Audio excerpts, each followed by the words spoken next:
On a connu une journée complètement folle hier pour terminer le mois de mars et on peut voir qu'en ce 1er avril, c'est pas une blague. On dirait que ça continue. On a le SP 500 qui est à plus de 1%, le Nasdaq à plus 1,68%. Le Nasdaq qui, lui, a fait une journée à 3%, plus de 3% hier. Pareil pour le Russell 2000, donc les petites capitalisations. Le SP 500 a fait un petit peu moins bien que 3%.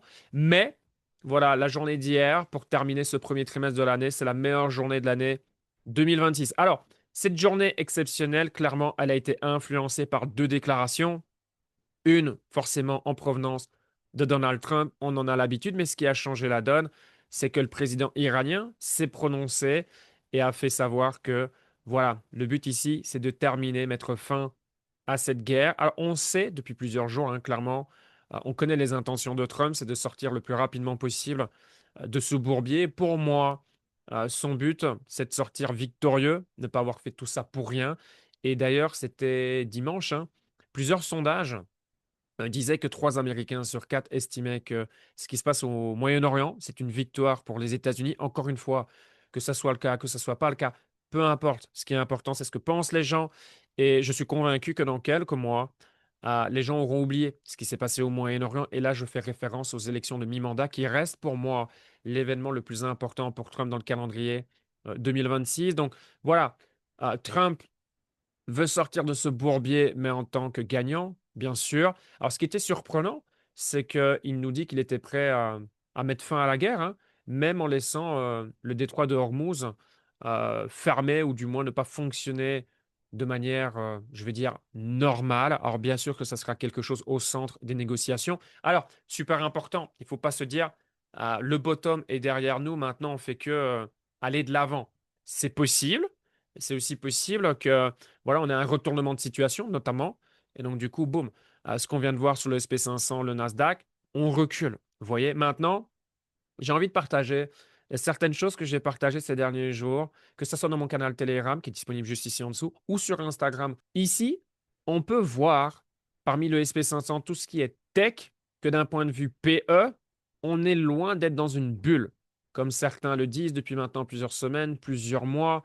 Et c'est souvent comme ça, quand le marché ne prend pas de direction et quand on a quelque chose de nouveau, clairement, l'intelligence artificielle, c'est pas là pour partir, hein, c'est là pour rester. Ça va faire que avancer, ça va changer pas mal de choses, j'en suis convaincu. Mais donc voilà, d'un point de vue valorisation, on n'est pas sur des choses complètement folles où on se dit wow, wow, wow, wow, wow, wow, qu'est-ce qui se passe ici? Non, ce n'est pas le cas. Alors, j'avais partagé ceci, ça remonte, hein, c'était le 7 mars, on peut dire hein, au début de ce conflit géopolitique entre l'Iran, les États-Unis, sans oublier les autres pays, bien sûr. Mais c'est que l'histoire nous montre ces 30 dernières années que quand il y a un choc ou un conflit géopolitique, il faut généralement 12 mois en moyenne pour le SP 500 de donner 10% de performance par rapport à là où on était avant le conflit. Vraiment important de bien comprendre ça. Pourquoi ça serait différent ici? Depuis le début, c'est ma conviction, c'est que ce conflit, et il n'est pas encore terminé, hein, bon, ça va dans la bonne direction, mais attention, pour faire un deal, il faut être deux. OK? Et les Iraniens, pour moi, ça reste quand même un point d'interrogation. Euh, c'est que ça va pas durer longtemps. Ça va durer quelques semaines. Pour moi, en avril, c'est terminé. C'est une histoire de jours, une histoire de semaines avant d'avoir un cessez-le-feu ou que la guerre, forcément, dans le meilleur des cas, c'est terminé. Et ensuite, voilà, les marchés pourront retrouver, on va dire, leur routine. Et on verra si ces 2 journées, enfin, la journée d'hier, celle en cours aujourd'hui, nous permettra d'avoir un nouveau momentum et pourquoi pas faire de nouveaux plus hauts sur les marchés US notamment. J'avais également partagé ceci, c'était le 25 mars. Voilà, ne jamais arrêter d'investir. Très souvent, ce qui se passe dans ce type de situation, c'est que les investisseurs lambda manquent en fait les meilleures journées parce que les gens prennent peur. Comme je le dis, acheter la peur, vendre la cupidité. Alors, c'est toujours facile à entendre, mais beaucoup plus difficile à mettre en application. Mais souvent, quand on a une boule au ventre comme ça, où on est en mode hésitation, alors qu'on avait prévu d'acheter, je ne sais pas, une entreprise, un actif, peu importe, c'est plus difficile, hein, une fois que l'actif en question est dans le rouge et que l'environnement autour de nous lui dit, oh là là, c'est la catastrophe, c'est la fin du monde. C'est tout le temps la même chose. L'année dernière, c'était les tarifs. En 2020, c'était le Covid. Je veux dire, les marchés se sont toujours repris. Et sur le temps, avec le temps, on fait de nouveau plus haut. À moins de ne plus croire dans l'économie, euh, c'est complètement foutu. Alors, ok, dans ce cas-là, n'investissez pas. Mais bon, je pense pas que le cash, du coup, fera mieux. Euh, le fear and greed, bien sûr. Quand on est en peur extrême, on ne parle pas Bitcoin et crypto, ok? On parle bourse. Clairement, c'est difficile de se tromper, à moins d'acheter n'importe quoi, bien sûr. Mais voilà, quand on est en état de peur extrême, surtout pour ce type de raison, un conflit, voilà, l'année dernière, c'était les tarifs. C'est pas en fait quelque chose qui vient changer la thèse. On est clairement sur un cycle qui est drivé par les highs, on le voit à chaque fois, les résultats trimestriels, tout le monde est focalisé sur Nvidia. Et ensuite, on peut respirer, rendez-vous dans 3 mois. Parce que les gens se disent, ouais, c'est pas tenable. Ok, avec tout ce qui. Voilà, c'est pas le sujet de cette vidéo, mais tout ce qu'on a connu ces 12, 18 derniers mois. Donc voilà, quand on est en peur extrême, généralement, c'est un bon moment pour pouvoir acheter, regarder ben, qu'est-ce qui est disponible, qu'est-ce qui est super intéressant en ce moment. Également ceci, voilà, les années demi-mandat sans surprise. Sur le stock market, on a du rouge. En moyenne, une baisse. On peut parler de correction de 16% en moyenne, mais regardez l'année qui suit. C'est vert. Et on peut dire que la moyenne de l'année qui suit, c'est du vert fluo. Donc, si on sème de la bonne manière, on peut déjà être récompensé l'année prochaine. OK? Alors, bien sûr, certains stocks, ça se trouve, vous avez acheté il y a 2 jours, c'est déjà up et ça va faire que up maintenant. C'est pas ça le sujet ici, c'est juste de faire comprendre que voilà, avoir du rouge cette année, c'est normal. C'était l'une des raisons pour laquelle ma prédiction mi-décembre, c'était d'avoir une baisse, une correction sur le premier trimestre, sans savoir qu'il allait avoir ce conflit au Moyen-Orient. Peu importe.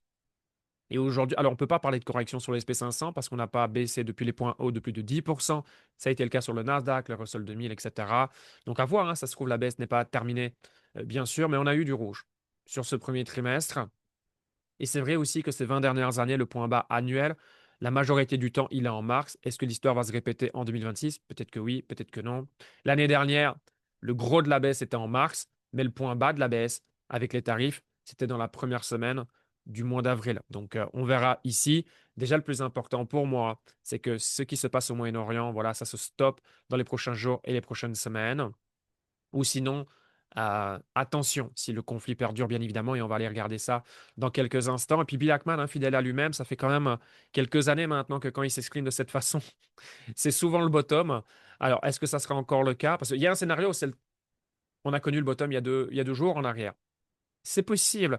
Encore une fois, le but, c'est pas de prédire le bottom. On s'en fout. Le but, c'est de se concentrer sur ce qu'on peut contrôler, à savoir ses actions, son mindset et de se dire, OK, qu'est-ce qui est disponible sur le marché qui ressemble à une opportunité? Ça peut être du DCA sur des positions déjà existantes dans le portfolio, démarrer de nouvelles positions. Moi, ça a été les deux ces derniers jours. Continuer à renforcer, à DCA des positions déjà présentes dans mon portfolio et l'ouverture de nouvelles lignes, de nouvelles positions grâce à cette baisse. Ou sinon, ça aurait été compliqué de pouvoir mettre la main sur ces stocks. Donc voilà, Bill Ackman qui nous dit quoi? C'était dimanche soir, que ça fait un bon moment qu'on n'avait pas eu, ben voilà, grosso modo, d'entreprises d'excellente qualité, cheap, donc pas cher. Donc c'est un excellent moment pour acheter, ignorer les birs, les baissiers. Voilà, forcément, dans ce type de contexte, c'est facile d'être distrait. C'est tout le temps de la négativité, hein, c'est normal, c'est une guerre. Donc du matin au soir, et puis sur Internet, bah, pour faire des vues, pour voilà, attirer l'attention, forcément, c'est des gros titres. Et ces gros titres influencent énormément de gens sur les marchés. Et c'est pour ça qu'on a un VIX qui explose, le Fear and Greed qui était à 9. C'était lundi parce que les gens perdent la tête, les gens paniquent sell. Et c'est là où il faut faire effectivement tout l'inverse. On en revient à la même chose, plus facile à dire qu'à faire. Et c'est ce que je disais en story. Regardez le 30 mars pour démarrer la journée. En un mot, buy. Et c'est ce que j'ai fait, buy. Je ne sais pas combien d'ordres d'argent ont été passés cette journée-là. Et c'est comme ça que ça fonctionne. Et ça ne changera pas, peu importe la raison du pourquoi. Ça baisse, sauf si c'est ce que je disais, c'est quelque chose qui vient changer la thèse. Alors là, c'est complètement différent. D'accord? Mais il ne s'agit pas de ça ici. Il s'agit d'un conflit géopolitique. Les entreprises qu'on met dans notre portfolio, enfin, je veux dire, elles continuent à délivrer. Ça se trouve, certaines Ce trimestre, par exemple, a été meilleur que les précédents. Enfin, je veux dire, ça n'a pas d'impact. Il faut bien séparer le business du cours de l'action. Et quand il y a des événements comme ici, bah voilà, le cours de l'action, il va souvent dans la direction au sud, alors que peut-être que le business, il continue d'aller au nord. D'accord? Donc c'est pour ça que dans ce type de moment, il faut garder la tête froide et il faut acheter. Voilà, il faut acheter. C'est là où on fait la différence. C'est là où on peut parler de solde. Vous savez, l'expression sur les réseaux sociaux, faire du shopping. Mais c'est ça. C'est vraiment ça. Et parce qu'on ne peut pas prédire le bottom. On ne peut pas prédire le bottom. Alors le Fear and Good maintenant, bah voilà, il remonte. On est toujours en peur extrême, hein. D'accord? Il n'y a encore rien de joué d'un point de vue technique. On peut le voir. On est toujours en dessous de la moyenne mobile 200, hein, que ce soit le SP 500, le Nasdaq. Donc là, l'objectif à court terme, clairement, c'est de repasser au-dessus et de confirmer dans les jours qui suivront, parce qu'on peut totalement avoir un retournement de situation et les gains, on va dire, gagnés peuvent s'effacer, hein. Ce qui a été fait ces 48 dernières heures. Bon, là, j'anticipe, hein, la journée d'aujourd'hui n'est pas encore terminée, bien évidemment, mais c'est pas dit que voilà, le lundi 30 mars, c'est le bottom. Peut-être c'est le cas, peut-être c'est pas le cas. Encore une fois, je vous parle pour moi. Je m'en fous. Je suis très content de tout ce que j'ai acheté. Alors, bien sûr, malgré les déclarations de Trump, il faut surveiller le pétrole. Bon, ben voilà, on vient de repasser à 100, on repasse au-dessus. En dessous, on repasse au-dessus. Voilà, le pétrole, attention. Malgré les déclarations de Trump, ouais, le détroit de Hormuz, même s'il n'est pas réouvert, euh, je peux terminer mes opérations militaires, bla bla bla. Non, le pétrole qui reste au-dessus de $100 des semaines et des semaines et des semaines, no bueno. On pourra avoir un effet cascade. Donc attention, c'est pas gagné. Est-ce que ça va dans la bonne direction? Oui. Ma conviction, c'est qu'ils vont trouver un accord et que le cours du pétrole va baisser dans les semaines qui suivront. Maintenant, il faut se dire, OK, mais si ce n'est pas le cas, pour moi, les probabilités sont faibles, mais ça ne veut pas dire qu'il faut ignorer ce scénario. Et c'est la raison pour laquelle tout ce que je fais, même si j'ai une mauvaise surprise, je suis confortable avec tous les achats que j'ai réalisés ces derniers jours et ces dernières semaines. Donc, ça ne me mettra pas dans une situation inconfortable. Alors, certes, est-ce que ça influence ma capacité à déployer du cash sur mon DCA, sur ce que j'ai fait ces dernières semaines? Yes, oui, bien sûr. Mais au moins, si il y a mauvaise surprise, je suis pas dans une situation inconfortable. Vous voyez, c'est ne pas être greedy et c'est là qu'intervient cette notion de risque management. Donc voilà, après chacun sa façon de faire, bien sûr. Et si les marchés se reprend, bah oui, c'est vrai, tout ce que j'ai fait, j'aurais pu mettre un peu plus. Je suis parfaitement OK avec ça. Entre-temps, l'environnement, bah, si c'est le cas, hein, sera nettement plus favorable. Vous voyez ce que je veux dire? Donc, et on aura ce scénario catastrophique qui sera mis de côté, parce que ça peut vraiment devenir bad si le pétrole notamment reste au-dessus de $100, voire continue à pousser, bien sûr, et que ça dure, ça dure, ça dure, ça dure. Ça ne sera pas bon et on le verra clairement sur les marchés. On aura droit à du rouge. Donc voilà, magnifique journée hier, exceptionnelle. C'est pas une surprise clairement. Et là, ben, on confirme, hein, on fait une belle journée en cours. Donc voilà, si la fin de la guerre est officialisée, je vois bien le SP 500, le Nasdaq repasser au-dessus de la moyenne mobile de 100 jours. Et peut-être qu'on avait le bottom en fait. Et que, comme ces 20 dernières années, le point bas annuel sera en mars. C'est un scénario possible. Il y a également un scénario où on vient plus bas. Et si c'est le cas, comme ça a été le cas ces dernières semaines, ça ne changera pas. Euh, buy, buy, intelligemment, bien sûr. Et je pense que dans quelques mois, dès l'année prochaine, on pourra se dire, waouh, très content d'avoir acheté dans ce type de conditions. Alors bien sûr, je dis pas, hein, ça se trouve, faut pas attendre un an. Ça se trouve déjà quelques jours, quelques semaines, tout ce qui a été fait ces dernières semaines, on est déjà dans le vert. D'accord? Et ça se trouve, ça va faire que continuer, mais c'est juste, voilà, me baser sur tout ce que je vous ai partagé ces derniers jours et il y a suffisamment de données, de probabilités pour comprendre que voilà, si on garde la tête froide, si on achète de la qualité, sans trop de surprises, dans 12 mois, voilà, ça devrait déjà être plutôt pas mal. Alors que bon, si c'est de l'investissement, logiquement, ces achats, ils vont au-delà d'un horizon de temps de 12 mois. OK? Donc voilà, le VIX, bien sûr. Bon, le VIX explique hein, la performance du stock market hier. On était à 30 et puis on a démarré la journée légèrement en dessous. On a une chute de 17%, ça continue à descendre, maintenant 6%. Donc voilà, la peur voilà, est en train de partir petit à petit parce que les gens se disent, OK, il est fort probable que la guerre, ben, elle se termine. Donc voilà. Très souvent, ce type d'event, l'impact sur les marchés, il est beaucoup plus court que ce que les gens ne pensent en fait. C'est ça le plus fou. C'est comme la guerre commerciale l'année dernière. C'était de la folie. Les gens ont une courte mémoire, mais je m'en souviens bien. On était monté à plus de 60, hein. C'était bien plus catastrophique que ici, ce qui se passe au Moyen-Orient. On a eu des journées complètement folles, mais regardez. Alors, quand on est au-dessus de 40, c'est vraiment quelque chose. Mais on est resté quoi, 4 5 journées? Si on regarde le Covid en 2020, c'est déjà loin le Covid, hein. 2020, regardez. Quoi, 2 semaines au-dessus de 40? Alors, on a eu un pic à 86, bien sûr. D'accord? Mais c'était la fin du monde. Enfin, on allait disparaître, hein. Ben, ceux qui ont acheté, moi, je me souviens, j'ai fait énormément d'argent suite à tout ce que j'ai fait ici. En fait, de toute façon, c'est simple. Aucun de mes achats ici en 2020 n'a pas donné une performance plus, plus, plus. Absolument aucun. Voilà. Argent facile, oui, sur le papier, mais plus difficile dans les faits, puisque la majorité des gens sont paralysés. Même s'ils disaient, oh oui, oui, oui, des gens sont paralysés, l'environnement extérieur ou je ne sais pas.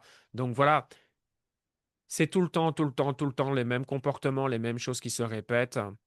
Et le but, c'est d'apprendre, mais surtout de pouvoir capitaliser sur ce genre de moment, parce que quand on loupe ce type de journée, c'est plus en journée qu'en semaine. En fait, on manque les meilleures journées qui vont expliquer les gains potentiels dans les mois et dans les années à venir. C'est ça le problème. Et j'ai pas les stats en tête, mais j'avais vu une analyse qui était exceptionnelle sur les 20 dernières années, je pense, sur l'SP 500. Si vous manquez les pires journées, que là, ben, du coup, on n'ose pas investir. L'impact que ça avait sur la performance, c'était complètement fou. Donc voilà, restez investi et surtout profitez quand le marché perd la tête. C'est le message le plus important. Et pour ce mois d'avril, je pense que voilà, je ne sais pas si la baisse est derrière, le bottom est derrière nous. Et comme je vous l'ai dit, je ne peux pas être plus clair. Je m'en tape. Je sais ce que je veux buy, je sais ce qui m'intéresse. Et si on va là où je veux, je buy. Voilà. Alors, en ce qui concerne le BTC, la logique, ça devrait être d'avoir un BTC faible, hein. Je ne serais pas surpris qu'on fasse un nouveau point bas en avril. Et si ce n'est pas le cas, si ce n'est pas en avril, alors en mai, grand maximum, on devrait voir le BTC aller en dessous des 60 000 dollars et continuer son bear market. On est encore trop tôt sur ce bear market pour parler de bottom. En revanche, troisième trimestre, là, les choses pourraient changer. Donc même fin de ce deuxième trimestre, en fait, c'est possible en fonction de l'amplitude du prochain drop. Peut-être que fin du deuxième trimestre, ça pourrait déjà commencer à être intéressant. Donc, à voir, bien sûr. Si vous avez aimé cette vidéo, c'est la seule chose que je vous demande. Mettez un petit like. N'hésitez pas à partager si vous estimez que c'est de la qualité que d'autres personnes. Ça serait bien pour eux d'avoir accès à ce type d'informations. Sur ce, prenez soin de vous et à la prochaine. Ciao, ciao.